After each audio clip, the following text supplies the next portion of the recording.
जब से अमेरिकी राष्ट्रपति जो बाइडेन ने यूक्रेन को रूस के भीतर तक हमला करने की छूट दी है, तब से यूक्रेनी राष्ट्रपति ज़ेलेंस्की अलग ही तेवर में नजर आ रहे हैं। रूस की तमाम धमकियों और खुद पुतिन की चेतावनी को दरकिनार कर यूक्रेन मॉस्को में लगातार हमला कर रहा है। पश्चिमी देशों से महीनों बाद मिले इस बड़े लाइसेंस का ज़ेलेंस्की बेतहाशा इस्तेमाल कर रहे हैं। अब खबर आ रही है कि यूक्रेन ने अमेरिकी हथियारों के बाद अब रूस पर ब्रिटेन के हथियारों से हमला बोला है।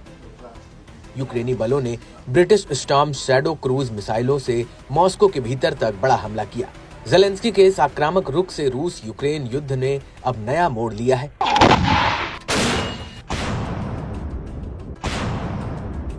ब्लूमबर्ग की एक रिपोर्ट के मुताबिक यूक्रेन ने पहली बार रूसी टारगेट पर हमला करने के लिए यूके की स्टॉर्म शैडो मिसाइल का इस्तेमाल किया। दरअसल ब्रिटिश सरकार ने पहले ही यूक्रेन को रूस के भीतर अपनी स्टॉर्म शैडो क्रूज मिसाइलों का इस्तेमाल की इजाजत दे रखी थी, मगर यूक्रेनी सेना ने अमेरिका से मिले ग्रीन सिग्नल के बाद इसका अंधाधुंध इस्तेमाल करना शुरू कर दिया। इससे रूसी राष्ट्रपति पुतिन बौखला गए हैं। पश्चिमी देशों के इस फैसले को पुतिन पहले ही भड़काऊ कदम करार दे चुके हैं। वहीं अब यूक्रेन की ओर से इसके इस्तेमाल से परमाणु युद्ध का खतरा मंडराने लगा है। इस बीच रूस ने यूक्रेनी हमलों में ज्यादातर मिसाइलों को मार गिराने का दावा भी किया है। यूक्रेन ने रूस पर ताजा हमला अमेरिका की एटकेम्स मिसाइलें दागने के 2 दिन बाद किया है। स्टॉर्म शैडो मिसाइलें पश्चिमी देशों का लेटेस्ट हथियार है। दावा किया जा रहा है कि यूक्रेन के खिलाफ रूस के साथ आए उत्तर कोरियाई सैनिकों के जवाब में कीव ने ब्रिटेन की स्टॉर्म शैडो मिसाइल की बौछार की। बताया जा रहा है कि रूस के कुर्स्क में स्टॉर्म शैडो मिसाइल का मलबा मिला है।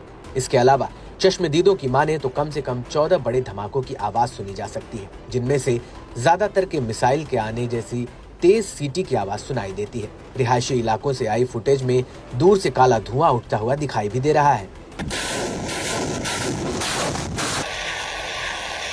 ऐसे में ये कहना गलत नहीं होगा कि पश्चिमी देशों से मिले ऑर्डर से ज़ेलेंस्की फायर हो गए हैं। यूक्रेन अब रूस पर ताबड़तोड़ अटैक कर रहा है। बता दें कि पश्चिमी देशों के हालिया फैसले पर रूस ने भी काउंटर अटैक किया है।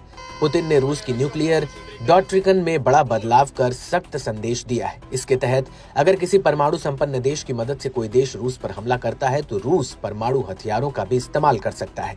यही नहीं, रूस पर अगर किसी सैन्य गठबंधन का देश हमला करता है तो रूस उसे पूरे ब्लॉक का हमला मानेगा।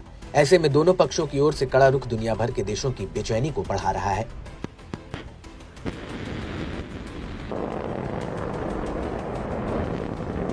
इन सब के बीच आइए फटाफट जान लेते हैं यूक्रेन की ओर से रूस पर बरसाई गई ब्रिटिश मिसाइल की खास बातें। यूक्रेन ने रूस पर ब्रिटेन की स्टॉर्म शैडो क्रूज मिसाइल का इस्तेमाल किया, जिसे ब्रिटेन और फ्रांस ने मिलकर तैयार किया है।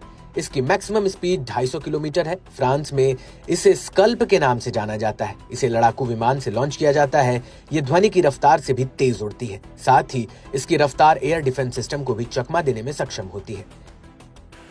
5 मीटर लंबी और 3 मीटर विंग स्पेन वाली इन मिसाइलों का इस्तेमाल अब तक यूक्रेन अपनी सीमा के अंदर ही करता रहा, मगर अब रूस के अंदर तक हमला कर यूक्रेन ने तहलका मचा रखा है। ऐसे में ये देखना काफी अहम रहेगा कि रूसी सेना यूक्रेन को कैसा और कब जवाब देती है।